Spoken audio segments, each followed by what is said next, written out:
Ada 4 level pernikahan: bersetubuh, bersenyawa, bersejiwa, dan berseruhani. Kita akan bahas bagaimana kita berada di puncak berseruhani. Di mana saat itu, saat seorang istri melihat suaminya, dia sedang melihat Allah.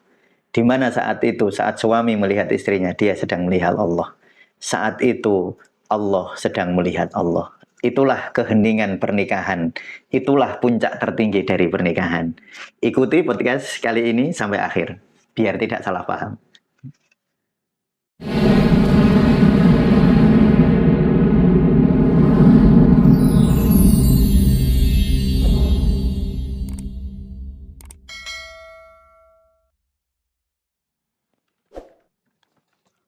Assalamualaikum warahmatullahi wabarakatuh. Waalaikumsalam warahmatullahi wabarakatuh. Halo sahabat Tasawuf Indonesia, kita berjumpa lagi di channel YouTube Tasawuf Indonesia. Ya. Untuk hari ini kita akan membahas lanjutan dari episode kemarin tentang level pernikahan. Kemarin kita udah membahas 2 level ya, dan bagaimana cara kita meningkatkan dari level 1 bersetubuh ke bersenyawa. Untuk hari ini kita akan membahas lebih mendalam, langsung aja kita bersama Abah Mustamil ya, Pak. Berarti hari ini kita akan bersejiwa ya? Ya, akan masuk ke level yang lebih tinggi, yaitu bersejiwa. Tapi begini kami, saya ingin membuat sinopsis dulu ya, biar teman-teman yang baru lihat nggak kehilangan jejak. Jadi level pernikahan itu ada 4, itu yang dipahami. 1, bersetubuh. 2, bersenyawa. 3, bersejiwa. 4, berseruhani. Ya, ini level orang menikah. Bersetubuh dan bersenyawa sudah kita bahas. Ya, tips-tipsnya ada di video yang lalu. Ya, saya nggak perlu mengulang lagi ya. Tips-tipsnya udah ada di video yang lalu. Nah, sekarang bagaimana dari bersenyawa menuju bersejiwa? Ya, kalau bersenyawa kemarin kita sudah memiliki chi yang selaras atau energi yang selaras dengan pasangan. Kemarin ada 3 tipsnya. Yang intinya adalah bernafas bersama. Bersama dalam artian fisik. Bernafas dalam frekuensi yang sama, bisa dengan ngaji. Nah, sekarang masuk ke berjiwa. Jadi dengan jiwa yang sama. Jadi kita dengan istri bukan hanya tubuh yang sama, bukan hanya tubuh yang bersama saat bersetubuh, bukan hanya nyawa yang sama pada saat bersenyawa, tetapi juga jiwa yang sama. Nah, jiwa yang sama ini, jiwa itu apa isinya? Isinya jiwa itu pikiran, perasaan, keinginan. Pikiran perasaan. Nah, jadi pernikahan yang bersejiwa sebenarnya adalah pernikahan di mana pasangan itu memiliki pikiran, perasaan, dan keinginan yang selaras. Saya nyebut selaras bukan sama ya. Selaras. Selaras itu artinya gini kan. Misalnya ada perbedaan, terjadinya diskusi bukan marah. Itu selaras namanya. Jadi kalau istri saya pengen besok ke Jogja, enggak besok ke Rembang aja. Itu kan beda. Beda dan itu wajar dan itu manusiawi. Nah, yang disebut selaras itu waktu saya diskusi sama istri saya itu diskusinya dengan ego yang luruh, bukan dengan pokoknya gitu. Pokoknya. Nah, jadi yang disebut bersejiwa adalah pernikahan di mana bukan sekedar bersetubuh, bukan sekedar bersenyawa, tetapi pikiran, perasaan, dan keinginannya selaras. Dalam artian diskusinya dengan cinta. Bukan diskusi dengan ego. Berarti syaratnya biar bisa bersejiwa apa? Meluruhkan ego, meningkatkan level nafas kalau dalam tasawuf, Mbak. Nah, cara paling sederhana saya kira kalau di dalam zikir nafas, biar bersejiwa itu dengan, pasti pertanyaannya begitu ya kayaknya. Biar saya bersejiwa dengan istri atau suami ini gimana, Ustadz? Caranya masing-masing berzikir kolbiyah. Zikir nafas kolbiyah. Nah, ini ya. Ini kan praktek zikir nafas di dalam konteks keluarga ya. Nah, itu zikir nafas menerima ikhlas. Ya, tarik nafas menerima, hembuskan ikhlas, masing-masing begitu terus. Jadi misalnya ini contoh praktis ya. Saya tadi misalnya contoh, minggu depan saya pengen ke Rembang. Istri saya pengen ke Jogja. Nah, lalu diskusi, ada rasa nggak enak. Mungkin ada rasa nggak enak. Nah, jangan mengambil kesimpulan dulu malamnya, ada waktu tertentu, lalu kita zikir nafas tadi. Merasakan tidak enaknya waktu berdiskusi itu. Ya, ini contoh nyata ya, ini contoh yang contoh yang praktis betul ya. Jadi saya berbeda dengan istri saya. Saya pengen ke Rembang, istri saya pengen ke Jogja. Lalu diskusi. Mungkin diskusi akan muncul rasa tidak nyaman. Mungkin saya bilang, aku kangen ibuku. Nah, istri saya bilang, lah aku nang Jogja ada urusan. Nah, ada urusan pajak misalnya, ada urusan perpajakan di Jogja. Ini penting ya. Kan sama-sama nggak enak, Kak. Iya kan? Sama-sama nggak enak. Nah, lalu zikir nafas untuk menerima nggak enaknya itu. Prakteknya begitu. Nanti lama-lama bersejiwa itu. Lama-lama bersejiwa. Jadi tekniknya begitu. Ini yang penting kan teknik sebenarnya. Ya. Atau kasih contoh lagi ini. Si suami pengen beli rumah di daerah Mijen. Si istri pengen beli rumah di daerah Kelipang. Ini Semarang ya. Ini pokoknya beda lah. Yang satu pengen di lokasi A, yang satu pengen di lokasi B. Terjadilah perdebatan. Ini dengan asumsi sudah ada uangnya, Kak.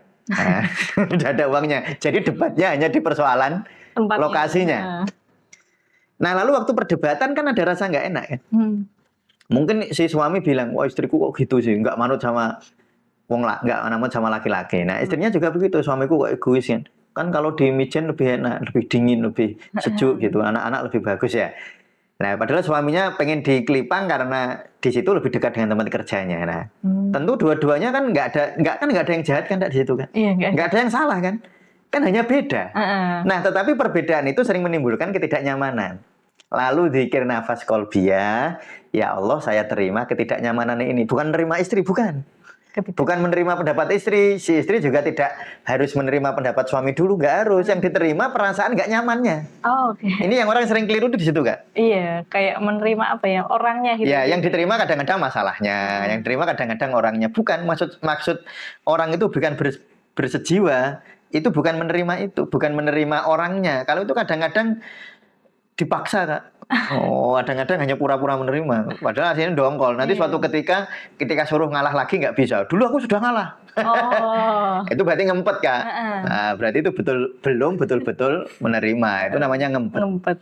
Nah, jadi ketika teman-teman bertanya, biar empatinya muncul kan biasanya begini loh. Kalau orang itu sudah bersejiwa, itu simpati dan empatik. Simpatik dan bukan sama loh ya. Ini jadi jangan pernah berharap kehendak kita, keinginan kita, pikiran kita sama pasangan sama terus. Nggak ada kayak gitu. Nanti hari ini makan mie ayam apa bakso. Sudah disepakati mie ayam, itu aja beda lagi. Mie ayam yang sana apa yang sini, itu beda lagi. Nanti beda lagi nggak mau berangkat naik motor apa naik mobil, udah beda lagi. Nanti pokoknya terus namanya orang berdiskusi atau berhubungan, apalagi suami istri yang setiap hari ketemu, perbedaan itu selalu ada. Makanya yang saya sebut itu selaras. Selaras itu berdiskusinya pakai empati dan simpati, yakni egonya luruh. Nah, latihannya begitu riadohnya. Nah, jadi setiap teman-teman mengalami ketidaknyamanan dengan istri, sesuatu ketidaknyamanan karena perbedaan pendapat, perbedaan pikiran, perbedaan perasaan, perbedaan keinginan, zikir nafas kolbiyah. Ya, zikir nafas kolbiyah menerima ikhlas. Zikir nafas kolbiyah kan tarik nafas, menerima, hembuskan ikhlas. Tapi ingat, yang diterima bukan masalahnya.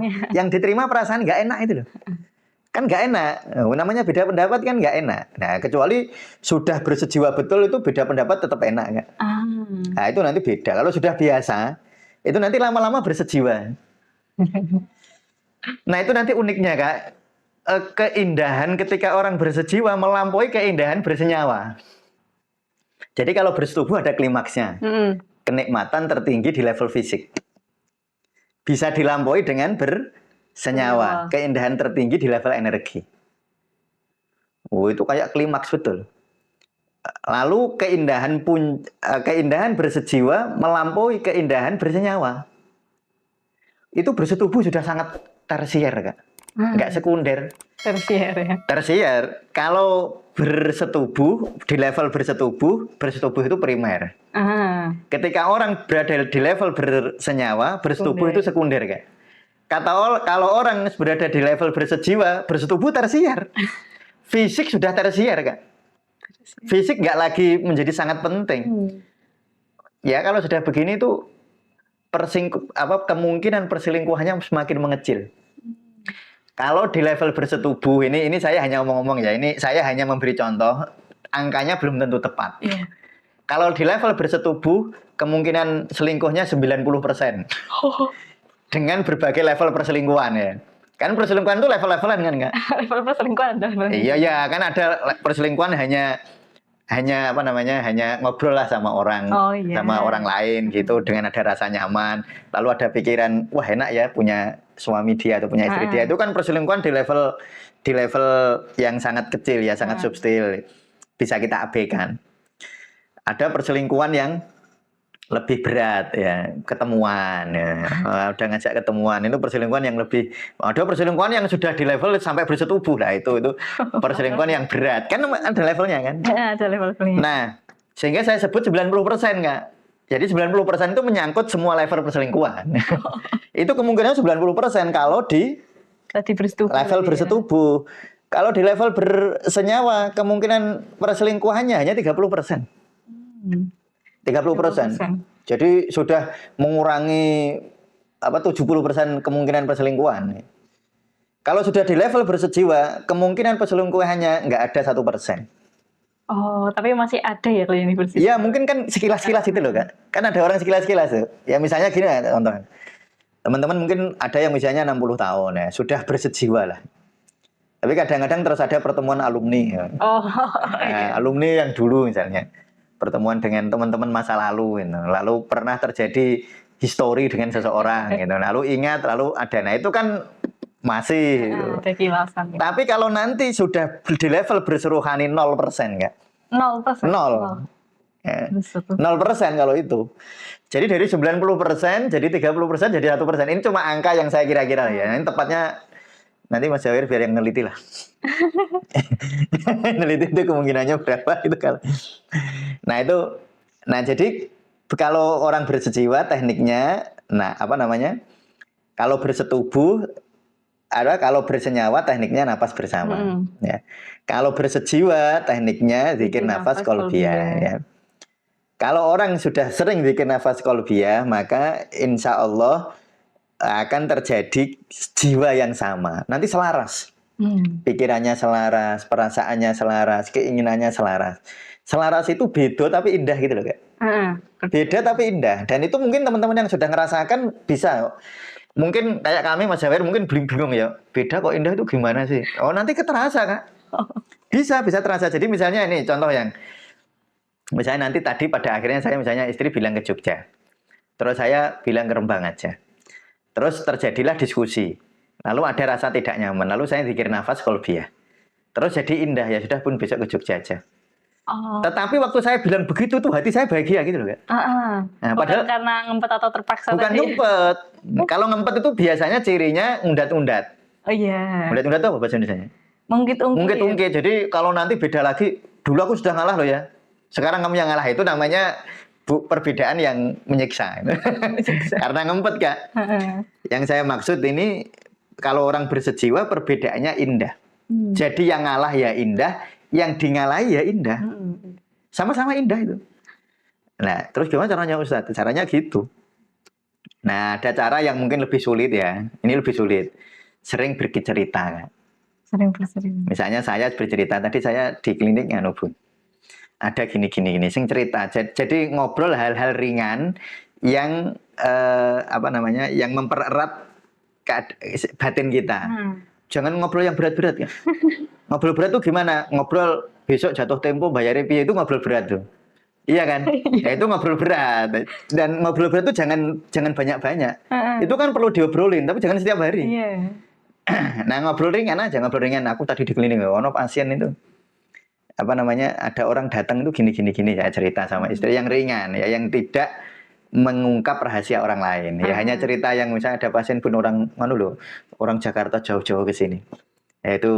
Saya tidak akan cerita bahkan sama istri saya tentang pasien.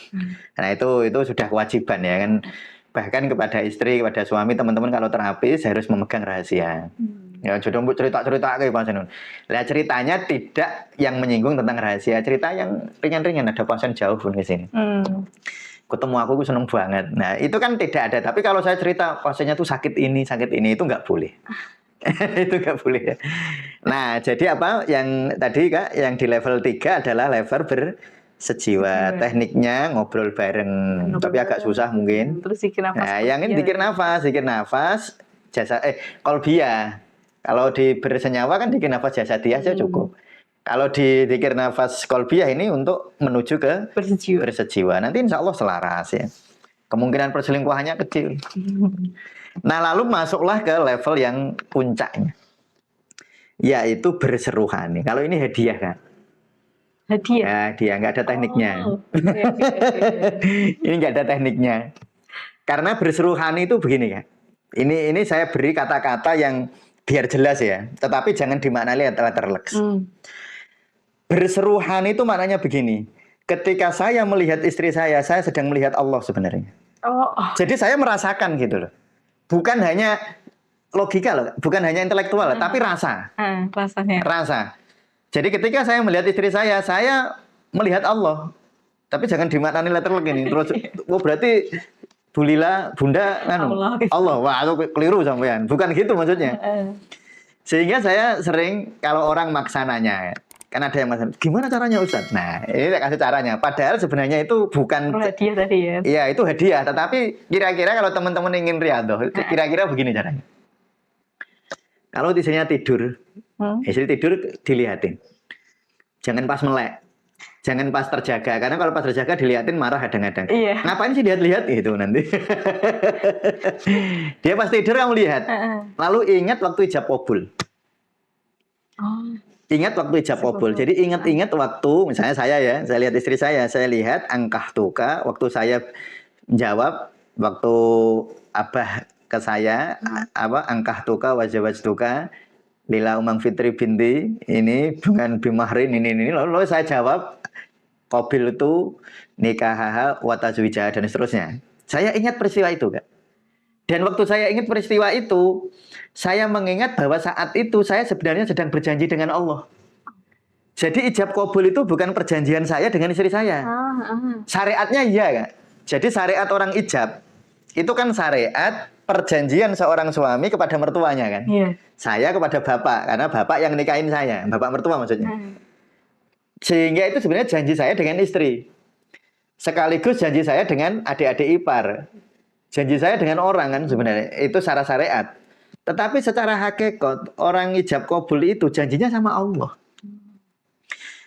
Maka maknanya, ketika seseorang mengkhianati suami atau istrinya, sebenarnya dia mengkhianati Allah. Itu berasakno tenan, itu namanya bersuruhani ya. Bukan hanya, ini kalau ini kan omongan toh. Pertanyaannya ini bukan dimensi intelektual ya. Ini tuh dimensi ruh. Ini melampaui intelektual. Kalau hanya paham sih gampang nggak? Kan tak ceritain begini kan paham kan? Wong kami aja yang belum nikah paham kok. Iya kan? Iya. Yang saya maksud itu rasanya ngono tenan pora gitu loh. Nah, itu namanya hadiah kan. Jadi kalau suaminya tidur, sang istri itu dilihatin wajahnya. Ya Allah, saya dulu berjanji kepadamu untuk hidup bersamanya ya Allah. Lah gitu loh. Bukan berjanji kepadamu. Jadi kalau istri saya lihat saya jangan begini. Ya dulu aku berjanji hidup sama ayah. Nah, bukan berjanjinya sama ayah, bukan. Ya Allah, dulu saya berjanji kepadamu untuk hidup bersamanya. Jadi nggak ada aku dan kamu. Oh, nggak ada Allah. Jadi ini nanti lama-lama luruh. Lama-lama nanti masuk ke manunggaling suami istri. Bukan hanya manunggal dalam artian setubuh, nyawa dan jiwa, tapi manunggal dalam makna seutuhnya, dalam makna ruh. Ya. Nggak ada aku, nggak ada kamu, nggak ada. Ya, jadi ketika saya melihat istri saya, ini riyadhahnya ya. Ketika saya melihat istri saya, ya Allah, dulu saya berjanji kepadamu untuk menjaganya. Nah, itu bukan kalau berjanji sama orang kan energinya kecil kan. Iya. Gampang dikhianati ya. Ya, wong dikhianati ya kadang-kadang ngumpet aja, orang kan nggak tahu kan. Misalnya suami selingkuh, kalau nyimpennya bener, kalau nyimpennya rapet kan istrinya nggak tahu juga. Ya kalau orang menikah niatnya janji sama orang kan bisa ngumpet-ngumpet, bisa sembunyi-sembunyi kan. Tetapi kalau janji sama Allah, kamu mau sembunyi di mana? Sembunyi. Misalnya LDR, yang satu di Indonesia, itu di Amerika misalnya, atau yang satu di Indonesia, satu di Arab, satu di Indonesia, satu di Australia misalnya. Kamu kalau berkhianat atau mengkhianati istri atau mengkhianati suami, kamu mau ngumpet kemana? Allah tetap lihat. Iya kan? Kalau janji sama orang kan LDR enak kan? Iya. Kalau janjinya sama orang, misalnya janjinya sama istri terus LDR, ya di sini mau ngapa-ngapain kan istri nggak tahu kan? Nah, aman dalam artian manusiawi. Tapi kalau janji sama Allah, nggak ada satupun tempat yang kamu bisa sembunyi dari Allah. Makanya biasakan gitu kalau lihat istri, ya Allah, dulu saya berjanji menjaganya, berjanji kepadamu untuk menjaganya. Kalau di level ini berarti ada kemungkinan untuk konflik gitu atau udah enggak? Ya tetap ada Kak, tetapi konfliknya indah. Konflik dalam makna beda pendapat loh ya. Oh iya. Ya tetap ada Kak. Pasti ada ya. Mau pasti. Misalnya saya umur 77, istri saya umur 74 misalnya ya. Waktu umur segitu kan harusnya sudah berseruhani harusnya. Kalau segitu masih bersetubuh repot. Masih di level bersetubuh repot. Ini sudah berseruhani. Tetap ada beda kan nanti cucunya, misalnya saya sudah punya cucu. Putune kan lho ditukok kayak anu. Oh, ora usah kan. Itu kan beda, itu kan biasa kan. Jadi kalau beda pendapat, beda pikiran, itu sampai kapanpun nggak kalau itu. Bedanya ada keselarasan. Nah, kalau di level ini bukan hanya selaras kan. Sejak awal sudah indah. Kalau tadi kan masih ada rasa nggak enak kan. Iya, masih ada. Cuma ketika dipakai zikir nafas qalbiyah jadi enak. Nah, kalau ini sudah ya beda ya sudah biasa. Ya, jadi begitu indahnya itu yang kalau orang Jawa nyebut kaken-kaken inen-inen itu ya gini. Inilah pernikahan abadi ya. Inilah yang disebut nanti surga bareng itu kalau sudah di level ini. Oh, yang tadi disebut mungkin juga bisa kayak orangnya mungkin udah nggak ada tapi rasanya itu. Iya, jadi makanya kan kalau begini itu mau jangankan LDR, hanya beda tempat, beda alam aja terhubung kok. Beda alam aja, yang satu sudah di alam barzah, yang satu masih di alam dunia, itu terhubung. Dan tetap bisa keindahannya melampaui, bisanya keindahan luar biasa. Makanya kayak gitu itu keindahan tertinggi. Nah, inilah keindahan tertinggi itu. Jadi kalau bersetubuh ada klimaksnya, ada kenikmatannya, dan kenikmatan itu dilampaui dengan kenikmatan bersenyawa. Bersenyawa itu ada klimaksnya, kenikmatannya bisa dilampaui oleh kenikmatan bersejiwa. Kenikmatan bersejiwa itu juga ada klimaksnya, tetapi bisa dilampaui oleh kenikmatan yang namanya berseruhani. Nah, itu kalau itu sudah nol Kak, kemungkinan perselingkuhannya. Terus mikir kayak orang gitu. Oh, sudah nggak ada lintasan aja nggak ada sudah. Itu sudah di level berseruhani.